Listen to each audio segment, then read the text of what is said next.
Okay, once again, welcome aboard. This is Menyato Ronald, and this is the Insight production of the Campus magazine.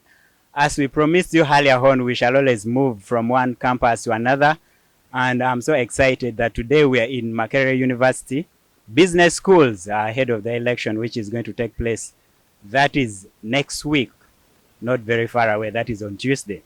So with me today here, I'm so excited to have one of the emeritus president of Makerere University Business School Guild. That is Robinson Ogwang Apunyo. You're welcome to the show. Thank you so much. It's a pleasure giving me this opportunity. As he has said, my name is Robinson Ogwang Apunyo, former Guild president. I just handed over this year. Yeah. So that means he's still a fresh blood around. So we're happy to have him. Just to bring you on point, Makerere University Business School Mubs they've consistently marked that word. They've always had a lot of DP Guild presidents, starting from His Excellency Don Patrick Bujingo to Robinson and to Emmanuel Awori. Most of these people are young people and they've liked them so much, maybe favoring UID as a political party against other parties. Has not had any connection with the administration when it comes to student politics. I think what has put us on top of our game in Mubs over has always been the kind of structures we have. When I was joining Mubs, I joined here in 2016, but I was inducted when I was still a fresh kid joining campus. And I fell in love with the ideas of UID, with the ideology, I must say, with the norms. Whatever they believe in, I fell in love with it and I've joined it. I've been a member from 2016 up to today. And trust me, one other thing we know is everyone who has been a member of UID is still a member of UID Mubs chapter. So some of the staff members are even supporters because they have gone through UID. But of course, you know, the policy says we should not get into students' politics directly. But because a student out there knows that you've been in UID now, you're a staff member, they know that that is the right place to be in. So there is no support that comes from the administration. I must say the delivery of the services that we have had over the years has contributed so much to where we are at the moment as Ugandan Democrats. And I believe it's going to go on for a very long time. You should also be informed that everyone that you see coming out to compete against UID, probably in another political party, has been in UID. So they just break off and say, you know, let me also go and try this and that. But at the end of the day, when they fail, we still again welcome them back and say, you know, we knew you just wanted greener pastures, but here is home. So that is how we do things here. But so we say totally no, nothing, no hand. No, there is nothing completely. Our principal likes saying that the students should give him the best person to work with. And all of a sudden, these things have always fallen on UID Guild president. So we don't also take it for granted. But there is nothing. Yeah. We shall get to know about that. Now, during your tenure, I know you had a lot of oppositions here and there. But then you still, like, you are the best and you became the Guild president. So your tenure started so smoothly, except towards the end that you had some controversies here and there. Which methods did you deploy to ensure like you worked so closely with your oppositions? I think there is wisdom in understanding that everyone who comes out to contest for Guild presidency has something to offer to the students. And so, other than pushing them away, you as a leader, you need to bring them together because they also have better ideas one way or the other because they had a following. They have a group of students that believed in them. So when you bring them close, you understand that you're not only satisfying people who voted for you, but you're also satisfying those who voted for the other candidate because you're trying to work with them. I was competing with a lady called Julia Muhumuza. She was from NRM. I had to bring her on board because me and her, we agreed on very many issues. I remember even in our campaigns, people used to think probably We were not competing, because when you meet us together, our teams meet together, you find us hugging, we are sharing ideas. I'm asking her how are the campaigns. If she had suddenly had the synergy coming up, she had told me about her dreams of going into UNSA, because currently she's a vice president, UNSA. And I told her, when I make it, I'm going to make you gender minister, and probably that will give you leeway into getting into UNSA. And when I went through, I had to bring her close. Of course, after bringing her close, the entire NRM camp was silenced. We had another gentleman called Hillary, who is a musician, who had also come in, though unfortunately he didn't come to work with me because we had a lot that we didn't agree on. The moment you take these competitions that we have in the university as something very serious, we are not enemies, we're just students trying to come out and serve. But if you end up taking it as though we are fighting, then you're changing the difference. You're bringing out a very deep difference within the students that I wouldn't want to associate myself with.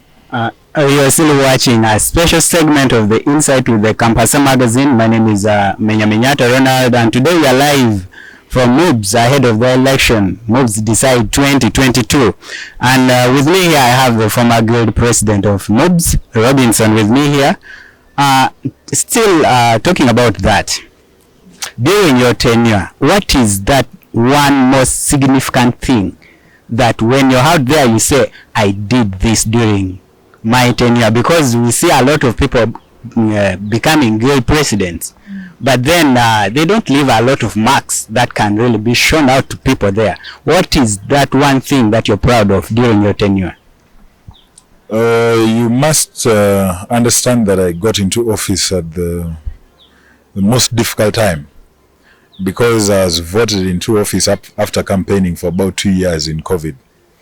So when we came back, the government was saying, should we open up? Should they do online? And it was quite a mess. So personally, I am proud that I was able to introduce online exams and handle the repercussions of taking the students online successfully. We had a very tough time, very, very tough time when the results came out. But somehow, we maneuvered through, we solved the problems of missing marks. I'm telling you, I was seated also doing the same papers with the students, but while other people's phones are off, mine is on, because you know there is a class that started a paper an hour before you, and the system could have crashed. It has locked them out, but you have to be in constant connection with the administration to make sure these people are considering them. The administration gives them more time. This paper, the system has locked this number of students out. My friend, we maneuvered this time, and up to now the school is still using the online exams. So that happened. Talking about that, we've seen a lot. We've seen a lot of student politicians. Wherever they leave campus, they disappear, like they just diminish. Now we want to know, like campus politics, is it in any way shaping the general politics of the nation, Uganda? Yeah, if you look at the government at the moment, most of the politicians in government, people serving in government at the moment, most of them were leaders in campus. But I think along the way, we lost it. We lost the fight to make sure that we produce leaders in this country from these university politics. I think since we started having the politics of sectarianism, that, you know, I support you because I come from the north, I think that is when we started losing it. Because I believe back in the days, it used not to be there. Anyone would just wake up one morning and support anyone from anywhere, as long as they had the right intentions, they had the right ideas. But now we are having political parties outside campus that come to influence politics within the universities, and they deeply divide the students. And at the end of the day, if I come from, I come from Lira. If I come from Lira and I see you, and I get to know that you also come from Lira, but you're the other side, I must hate you.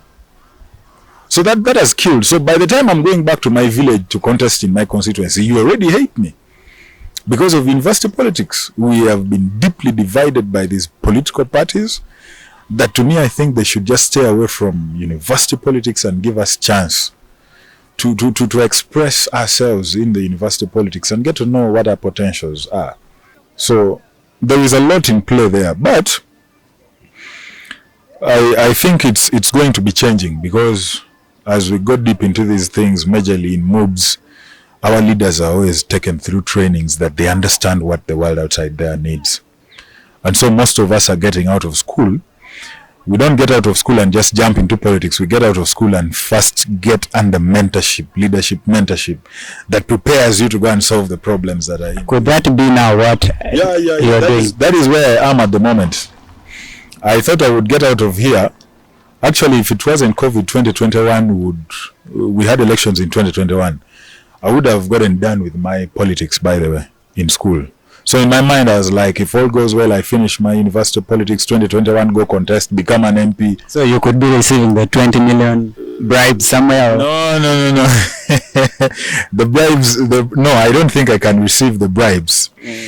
But you know, some of these things we call them bribes because we don't understand where they come from. You know, you only call it a bribe because it hasn't reached you. What we're just doing at the moment is we're under mentorship. My mentor has always told me that you're not yet ready. Before you get into politics, you must first have a name to yourself. What do people know you for, apart from being a politician? Now I'm a teaching assistant at Mubs. Will people know you as a teacher at Mubs before you get into politics? Because politics can easily ruin you. You get in there one term, next time you come out, you're out of the blue and no one wants to employ you. So it's a bit tricky. So for us, we are spending time at the moment getting to learn.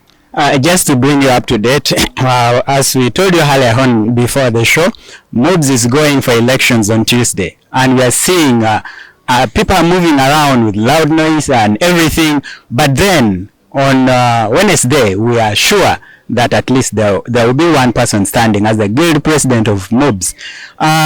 Just of recent, we've been seeing a lot of violence in different universities, and we are seeing a lot of things happening, uncertainties that maybe would have not happened. But then checking in Mubs, its election is characterized by a lot of, like, there is peace with minimal violence. What do you attribute this to? I think, first of all, the kind of environment we're in. This institution has been known for being peaceful. And so before you go outside there and cause chaos, you first ask yourself, do I want to be the first person to ruin this beautiful place that has been keeping us, even people who have come and participated in politics before us, participated and left this place a peaceful one. So why would you want to ruin this place? Our politics has been defined by the understanding that we are all students. And whatever we do here, we should not take it personal. So as you participate in politics, you have it at the back of your mind that this is a short-term thing. At the end of the day, even your opponent might be your classmate. All of you guys go and sit in the same class. So we rarely have this kind of misunderstandings. And another thing I would attribute this to is we don't have a university hall in this institution. The thing is, we have an administration that listens to the guild and listens to the students. So why would you fight so hard to bring this institution down when you know, even if you voted who, you voted so and so, you voted so and so, they would still work for you? So we are where we are because of our background. We are a peaceful institution, and we also know we want to keep it peaceful until it's done. So we are going to be peaceful like this forever, I believe. Okay, just to let you know, by Tuesday we shall be seeing these people going to the polls, and we have Kamoga Bruno is going under NUP, and then we have Shamda is going under UID, and then we have Brian who is coming as independent. Now, with me here I have the former guild president of Mubs. We are discussing UID dominance in Mubs and how does campus politics really shape the entire politics of the nation? What message do you have for the students of Mubs and any other student out there regarding elections or politics before, prior to the election and after the election? To be specific, or maybe before we get there, one thing I had forgotten to talk about, the reason we have this chaos in universities, student politics, it's the external influence of these political parties. If you fail to capture power as a political party when you're outside there, you bring this enmity into the university to make sure that you push. You've been seeing how much these people have been fighting in the by-elections that we have had. One person wants to prove that I am actually better than you. So they are even bringing these fights into the university. That, making this so deep that if you don't support NRM, you don't support UID, you don't support NUP, you're an enemy. And this thing, we used not to have it. It has started coming because these political parties now that we are seeing coming up are indoctrinating these people. That you can actually get out there and change the world. One thing I personally have come to peace with is that we are under military rule. So the things that used to happen under civilian rule cannot happen right now. A soldier will beat you up. You will die. Yeah, some of these things can happen in a country that is led by a civilian. These things can happen in Kenya. And President Museveni is a general. He's a general. He came into power through fighting. So this is an entirely military rule. And if you think it's a joke, you try and go outside there, we have seen people dying, and you can't say anything about it. Because it's a military rule. So what do you expect? So if it's a military rule, are you trying to say, now what is the duties of the opposition? Since we now already have the military rule, what best thing can opposition do to ensure they maintain their status quo? I don't want to talk like the way people who are so deep in NRM do talk, but they normally say the truth to people. There is no opposition in Uganda. There is completely no opposition. This is not opposition. These are people who just come up with. I think they constantly have a desire to rule this country, but at the end of the day, they are making money. Yeah, they're making money. But then DP and UID exist as opposition. If you see how DP and UID runs affairs, we understand that whether in power or not in power, you're serving the community and you're serving your nation. And to me, that is the best opposition that we can have as a country. Not an opposition that fights. You've had people talk everywhere, I am in this political party. What alternative agenda do you have?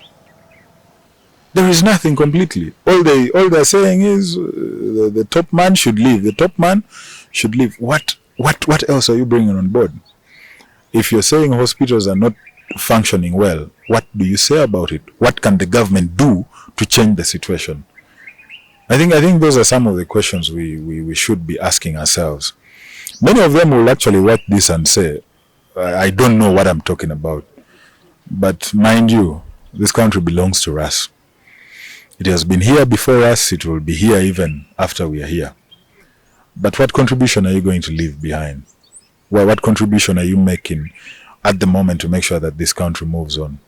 So to me, I also feel there is no opposition in Uganda. There is completely nothing. These people are just money makers coming out to make money. They come and lie to you, take you to the streets. Soldiers shoot you. They kill you. A stray bullet enters you. You die. They continue living. So talking about that now, are you trying to say the current marriage of DP President Norbert Mao with NRM is a good move for the party and for the nation, or what? It's only a good move for the nation and a good move to an individual as Norbert Mao. And to the Democratic Party, I don't want to talk so much about it, but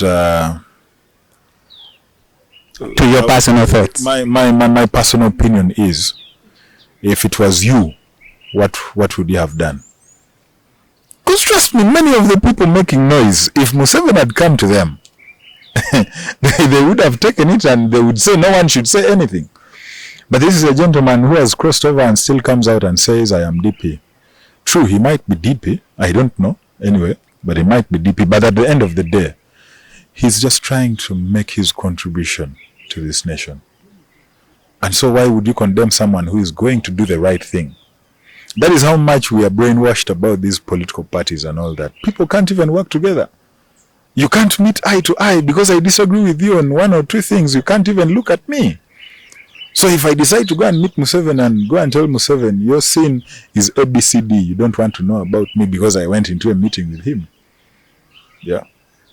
But if we all understand the fact that the responsibility of shaping this nation, the future of this nation, and making sure this place is a better place is in our hands, everyone, regardless of the political party you belong to. And I think that is what our leaders up there are showing us. Regardless of where you come from, you can still contribute to this nation without criticizing anyone. Just do what is right. Yeah. So, back to your question. We have actually gone very far. Back to your question. What was the question again? The question was, do you think it's a good move to work with the opposition, like the way NRM is working along with the DP? It is a good move, just as I told you in Mubs here. Everyone who comes into leadership, who comes to be guild president, has something to offer. It's the same thing President Museveni is doing. He's giving chance to everyone who has come out to fight for position, giving them chance to actually serve, which is a good thing. It's a good thing for our nation. Yeah, so me, I have no problem with it. Completely no problem. You're still watching the Insights of the Campasa magazine. You must have known that last week we were getting live updates from Bomas. In that election, we saw Ruto being announced as the president-elect of Kenya.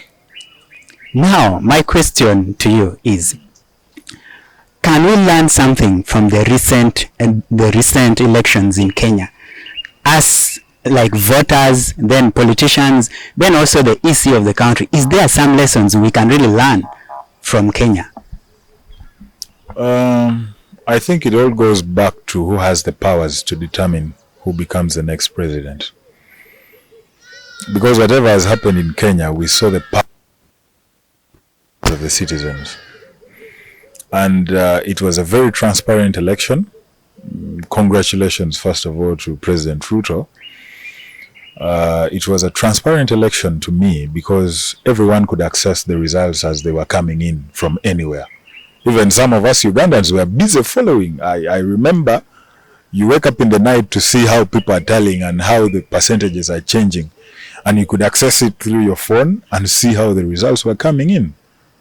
Yeah, so to me it was very transparent. And the lessons I learned from that is that for as long as you have a body like an electoral commission that people believe in, everything else is smooth.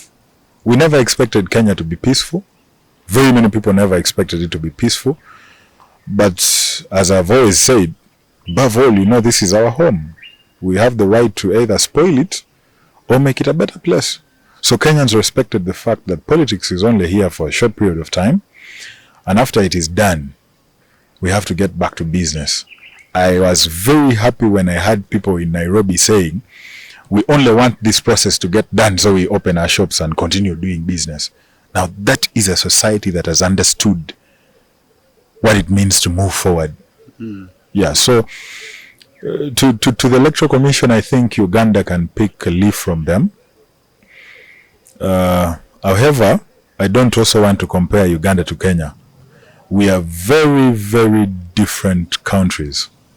So whatever can happen in Kenya can probably happen in Uganda, given conditions are as favorable as that of Kenya. But here, as I told you, we are under military rule, so you don't expect much. Yeah, you don't expect much. For as long as your ideas are not taking this country further, no, I wouldn't want you to even think you can lead this country. to us, the citizens, it gets back to my first point that getting to understand who has the powers to determine who becomes president. We should never take such moments as a joke. Every election that we hold as a country, it is time. It is an opportunity for us to have leadership that will take care of us, our children, our property, and everything. And we entrust them with our future. So to us Ugandans, we have to make sure we respect these processes. If it's time for elections, actually everyone should come out and participate. Yeah, everyone should come out and participate in election, go choose your leaders, and look for who can lead you the best way possible. Yeah, I think that is what I can say about it. Okay, you've been watching a special segment of the Insights of the Kampasa magazine. Today I was honored to have the former guild president of Makerere University Business School, that is His Excellency Robinson Ogwang, with us here.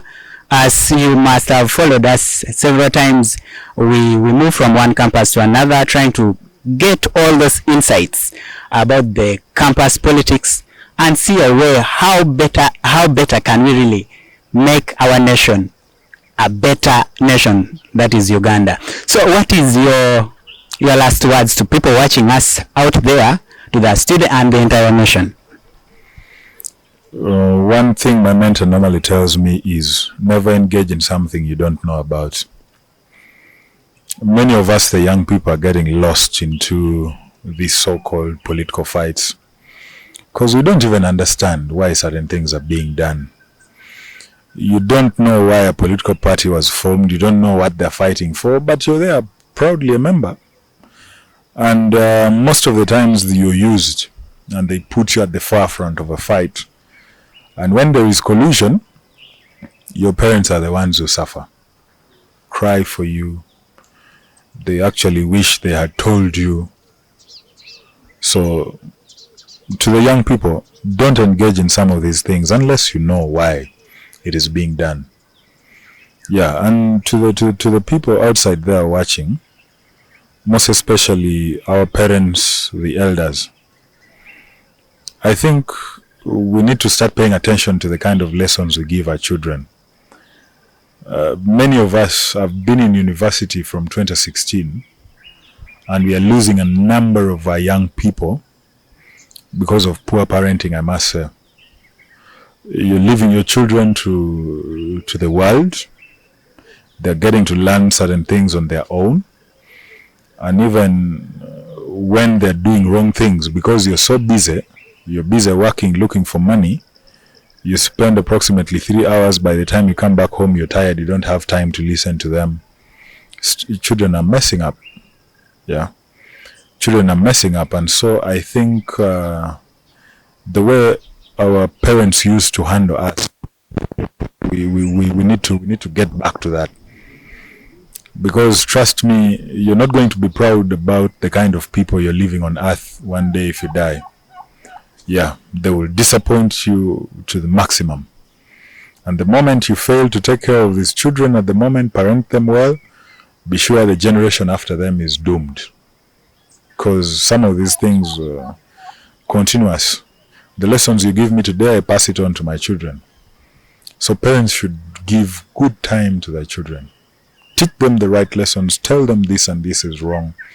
When they're trying to go astray, please correct them. Yeah. Yeah, I think that is what I can say. And I would want to say 3 things. 1, to the young people, stay away from drugs. It kills. It is very bad for you to lose your future because you're using drugs. Secondly, HIV is real. And so nowadays it's very cold. So you can easily get HIV if you mismanage yourself. So you can actually compare taking a cup of tea or taking ARVs for your life. Then lastly, that I normally take from my mentor, all these things my mentor told me I should talk about them whenever I get chance. Let's respect persons with disability. He constantly says that all of us are potential customers of disability. Anytime you get out of your car, walk down the road, you can be knocked and you're on a wheelchair for the rest of your life. So treat them the way you would want to be treated if one day, God forbid, such a thing happens to you. So let's respect them. I think that is what I can say. Yeah, Mubs decides 2022. I was here with Robinson, the former guild president of Mubs. Now on Tuesday, as we wish them well and we pray it ends well, we also encourage students out there to come on Tuesday, go out there, cast your vote, and wait for the result. Let's not go for violence. Everything will be transparent. We hope so. We pray so. And we also encourage you to continue watching the insights, each and every episode that comes every week. Every Sundays, we give you a weekly wrap-up of what has really been happening in the entire country, everywhere. It's been me, Menyaminyato Ronald. I sign out for now.